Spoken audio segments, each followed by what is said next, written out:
কৃষির রূপান্তর ছাড়া এ খাতের সংকট কাটানো সম্ভব নয় বলে জানিয়েছেন পরিকল্পনা প্রতিমন্ত্রী জোনায়েদ সাকি।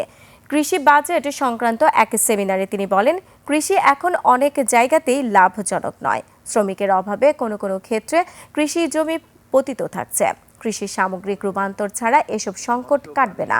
এ সময় কৃষি ও কৃষকের উন্নয়ন ছাড়া দেশের সামগ্রিক উন্নয়ন সম্ভব নয় বলে জানান অনুষ্ঠানের অপর বিশেষ অতিথি মৎস্য ও প্রাণী সম্পদ প্রতিমন্ত্রী সুলতান সালাউদ্দিন টুকু।